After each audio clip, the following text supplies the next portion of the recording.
A crazy lady in a grocery store says that she really likes my tote bag and then expects me to give it to her. When I tell her no, she stalks me throughout the store, following me aisle by aisle, staring at me, waiting for me to give her my tote bag. When I leave the store, she gets into her car and tries to follow me home. Here's what happened. Subscribe to Am I the Jerk on YouTube and hit the bell to turn on notifications. So this happened a couple of days ago, and the more I think about it, the more disturbed I get. For some backstory, I am a huge musical theater nerd, and a few years ago I got to see the Phantom of the Opera in Seattle. And as a souvenir, I bought a tote bag with the play's logo printed all over it that I am still very fond of. Now, the show is playing in a theater in my area, and there's been a lot of local buzz about it. I went to see it this weekend and decided to carry my Phantom tote for a while since my love of the show has been bolstered, and the bag is a great conversation starter for the other theater nerds I may meet in public who recognize the show that my bag references. Now, let's set the stage.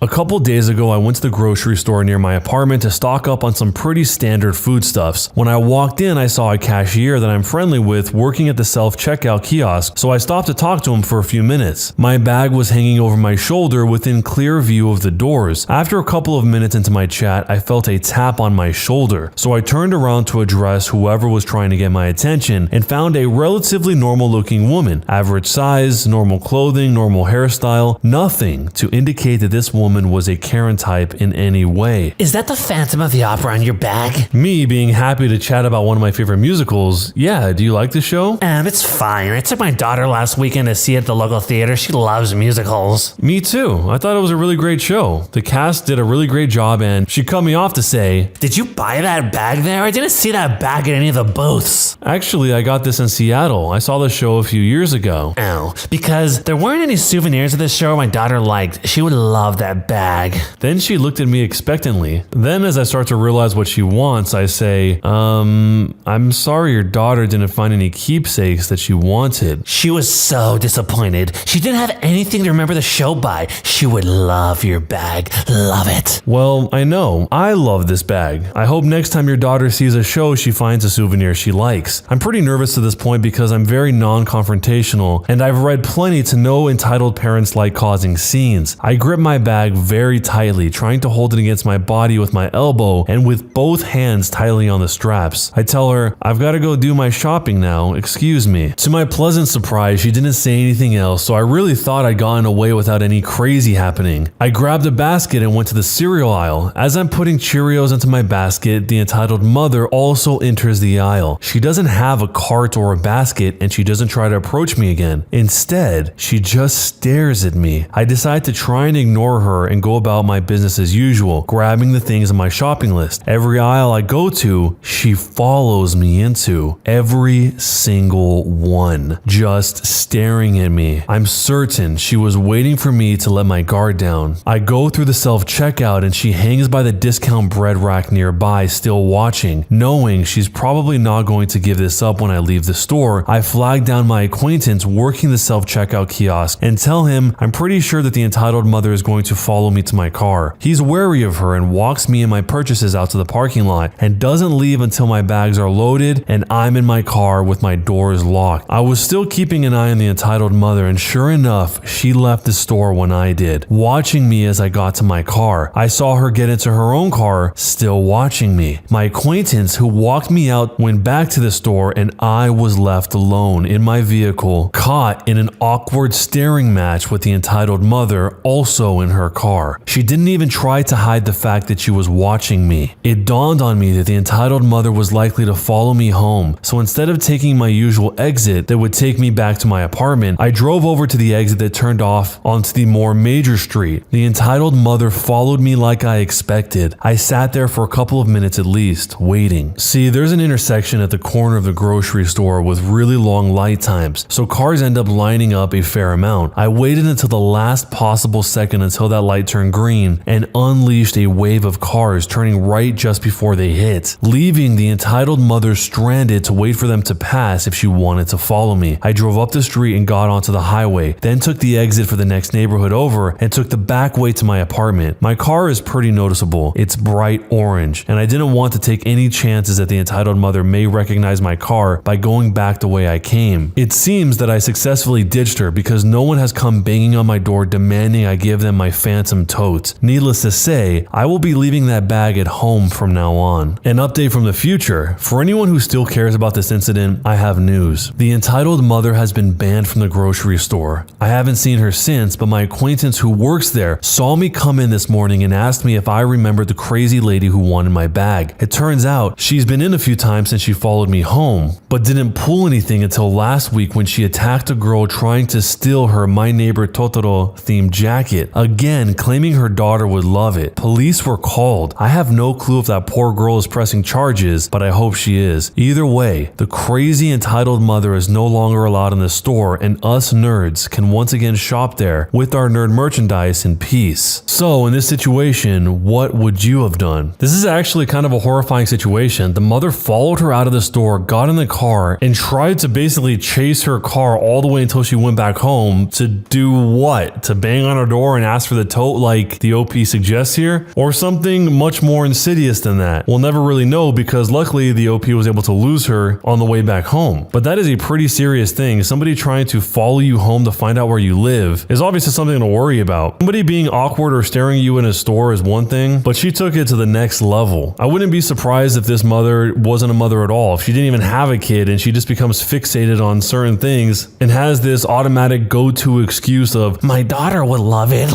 as a way to try and justify her bizarre behavior. In the update, she attacked the girl in the grocery store because she wanted her Totoro jacket. This lady has some serious issues and it sounds like she can actually be pretty dangerous. So if this happened to you or a loved one, let me know how you would respond down below. Am I the jerk for giving my stepson a 20-minute time limit to return my car before I phone the police? I am a 34-year-old female doctor, and part of my job entails being on call for 1 to 3 nights a week, twice a month. My fiance Dale, who's 30, has been saving with my stepson's mom to buy him a car for Christmas. My stepson Rex is 16, and he has a license already, but always has to borrow his mom's station wagon or his dad's beat-up pickup truck. His mom's car is lame and embarrassing, and his dad's car can only hold 1 passenger, not practical for a teen. On to the main conflict. Rex texted me yesterday around 12 if he could borrow my car after school. His friends wanted to go to the mall, but the bus route is too long. Could they borrow my car? I texted back a, sorry, but no, I'm on call again. Can you ask your mom? He says no. I told him, sorry, but my answer is still no. I'm sure you will find a solution. Ask your friends and you can all figure it out. If you see where this is going, you are less shocked than I am. I was up in my home office, the room where I keep my Switch, my sewing machine, and my laptop, so not an official office, when I heard Rex and his friends downstairs after school. I was going to see if they needed anything, but they left after a few minutes. An hour later, I went to the kitchen, cleaning up the empty bottles and wrappers from their snacks. I saw the spot where I left my keys empty. I began to panic. First, I bolted to the door. My car was gone. Immediately, I dialed my stepson. He picks up and it's obvious he's in a mall store that plays loud music. I told him to get his butt home now. He laughed and said that I am not his mom. He'll be home whenever he pleases. I am not proud, but I told him that he has 20 minutes to get home or I will call the police and report my car stolen. Rex panics and said that he couldn't find all his friends and drive home in 20 minutes. I told him tough crap. 10 minutes later, I get a text that he is in the mall parking lot and will be home soon. I phoned Rex's mother and informed her of his stunt. She was madder than me when I told her that I was on call. She apologized and promised to talk with Rex and Dale ASAP. Rex came in, threw my keys, and locked himself in his room. Dale finally came home around 8 and said that he had been on the phone with his ex. He demanded to know why I punished his son. I put my foot down and I explained, I am on call. That means I need my car. Rex stole my car. Dale disagrees. His ex agrees with me and decided she will not be buying Rex a car anytime soon due to his entitlement. Dale thinks that I am making a big deal out of nothing. I didn't end up going into work, so why did I have to threaten Rex? I have only gone in twice this year while on call. Just because nothing happens doesn't mean that I am always clear. Rex is now grounded. My fiance barely speaks to me, asks me when I'm going in today, and if I will apologize. I am not budging, and I am still pissed that he doesn't get it. For some additional information, Dale is 30 years old, not 29, but yes, he was 14 years old when Rex was born. Don't get hung up on this. This isn't about teen parents. Rex's mom was 15 when they had him and is the best mom if you ask me. She is who introduced me to Dale. I am going to have a very frank discussion with with Dale tonight. Rex is with his mom, so he won't be in the middle or get involved. The kid still wouldn't look at me and called me a B who won't let him get his own car now. More of the story is explained via responses to comments. So here are a few of the OP's responses. You think I could have ruined my stepson's life? I could have lost my job because of his selfish actions. If I am on call and don't respond, someone might die. Rex's self-centered attitude could have caused way more harm than he realizes. He thinks that I have it easy, sitting around waiting for work to call me in. It is not easy. I am constantly glued to my phone to make sure that I don't miss a call. I cannot relax on these days. I am not off or on vacation. I have to be ready to drop everything, change into my scrubs, and be out of the house within minutes. So when I noticed my car was missing, I could do absolutely nothing. In my head, I was jobless with an oncoming lawsuit. You think that this was just a teenage rebellious stunt? It was Rex being an entitled little jerk. And you defend his actions, probably because you are his age and don't understand real life experience. So your comments are nothing but useless garbage to me. Go bother someone else. Jumping into the future, there is an update. So apparently, Dale reads through this subreddit on his work breaks. He texted me a link to my post during his dinner break. A short time later, I received a call from Rex's mom, who said that Dale called her and ranted about how I made him look bad online. She told him that she didn't give a care because he did not react the way that a good parent should. Dale was so furious that he told her that he would be calling his mother to see if someone actually cared about his feelings. Dale's mother handed his butt back to him good and reiterated to Dale that he was not an active part of his son's life until he was 6, so he has no leg to stand on. Dale tried to complain about how everyone was being unfair to him. She shut him up and told him that his son did something wrong, and this is not about punishing him for being a bad father. Dale returned home a little while ago, about an hour earlier than he usually does. He looked defeated, but he was still short with me. He said that he was disappointed that I posted, and now everyone who knows will think he's a joke and a bad father. I didn't think this conversation would end up with my ending the engagement and the relationship, but it did. The house is all in my name, so Dale is packing up his stuff and crawling back to his mom's house. The wedding date wasn't set, so no money or time lost there. Dale said so many things that I don't even want to write down. This is not the man who I have known for 4 years, and I am honestly shocked at how selfish he is. He said my doctor money would have to buy Rex a car to make up for all of the hard feelings. I am astonished at how delusional he is. I am done with this account and I will not be returning. And one last thing to add. The fact that he wasn't in Rex's life until age 6 was a huge red flag to me. He never mentioned it to me and refused to admit that it was a big deal during the argument we had when he came home. So now that you know everything, was I the jerk for giving my stepson a 20-minute time limit to return my car before I phoned the police? Based on that last comment that Dale made about her using her doctor money to buy him a car to make up for all the hard feelings, really makes it seem like deep down Dale resents her for being a doctor and having money that isn't being spent on him or Rex. How is there any interpretation that what Rex did was okay in Dale's mind? If they were going the route that Dale was saying and not punishing him and not saying anything to him, then Rex would think it was okay to just steal somebody's car. And in this case, it was particularly serious because it wasn't just anyone's car, it was a doctor who was on call. What if somebody actually did die? What if he decided to go an hour away? They called her to come in to save somebody's life. She said, okay, I'll be there, went out to the garage and found that there was no car, and then the person died. The severity of the situation isn't lessened because she didn't happen to be called that day. And if they did think that it wasn't that serious because she wasn't called that day, and then Rex thought it was okay to just take the car whenever he wanted, eventually there would be a day that would come that she would be called in and the car wouldn't be there. So either way, you're reinforcing terrible behavior that does have real life consequences to other people. That aspect of this story makes me think of those thought experiments where you give somebody a box and in that box is a red button, and every time you push that button you get $1,000, but every time you push that button somebody that you don't know will die somewhere. So the question is, how many times do you push that button? 0 times or enough times to get a few $1,000,000? I think the reason why it didn't resonate with Rex as much is because the people that could potentially be in a life-threatening situation, they're out of sight, out of mind for him, so they don't really mean anything to him in that moment. But let me know how you see this whole situation down below. What would you do, and jerk or not a jerk, and why? I walked in on my husband doing the deed with his partner, and I'm happy I did. So about a year ago, Matthew, my husband who's 39, started saying that he wanted us to open up our marriage. His reasoning was that he was no longer attracted to me because I'm too loosey loosey-goosey. He didn't want us to get a divorce because he still loved me. He insisted that we continue being a happy couple that did not act in the bedroom with one another. We would have our needs met by someone who we would/could consider to be our other partner. I was initially hurt by this because when he explained his reasoning, he didn't miss a beat when insulting me. I was no longer attractive to him because I aged. I'm currently 34 years old. I agreed to open the marriage because I love him and I didn't want to lose him. A brief set of the rules we agreed on once we found a partner. We would have to introduce our partners to each other. My husband introduces his partner to me and vice versa. We can do the deed with other people, but in order for it to be considered okay, we'll have to tell each other about it. If we get into that sort of relationship with someone, we must get tested regularly. We don't do the deed with our partner in our home. We can build emotional relationships with someone, but can't be taken as far as love. We show our partners the rules and explain our boundaries. We do not call our partners pet names. My husband and I must come home to each other every night, sleep in the same bed, wake up together. Typical marriage, just without the friskiness. We have more rules, but I just wanted to state the main ones. A couple weeks after Matthew insisted we open our marriage, he brought home his partner, Jamie. Jamie is so pretty, like an angel. A fresh-faced, beautiful boy with the uttermost perfect smile, the literal definition of youth. I had never been more intimidated in my life. The introduction was so embarrassing. I had no idea what to say and I just wanted to cry. I literally witnessed my husband's type change in front of my eyes. Jamie and I are complete opposites, physically and personality-wise. Now, on to the story. Yesterday I came home on my lunch break to take a quick nap before returning to work and came home to find my husband and Jamie doing the deed. I was shocked and I didn't really even know what to do, so I just left and went back to work. I honestly wasn't even tired anymore. As I was walking into work, I saw that I was being bombarded with texts and calls from them both, so I just turned my phone off. I got out of work around 9 p.m., but I didn't want to go home. I went to a movie and just drove around after. I fell asleep on the side of the road and returned home at 8 a.m. this morning to get ready for work. When I walked in, I saw Matthew and Jamie at the table. Jamie looked sad while Matthew looked pissed. I told them good morning and went and got ready for work. Matthew followed me yelling, saying that what I did was wrong, and my reaction was completely uncalled for. He told me that I was being over dramatic and had him up all night worried because I wanted to act like a child. I don't know what came over me, but I stopped him mid-sentence and asked for a divorce. You don't love me anymore, and I don't want to love you. I'm so lonely and I have never had anyone nitpick my appearance more than you. If you aren't attracted to me, then marry someone you are attracted to. I want a divorce. He looked shocked and told me that I didn't know what I was saying and that I was just tired. When he tried walking me to the bed, I got really mad. I smacked his hand away and left again. This was a breakthrough for me. I usually let people walk all over me,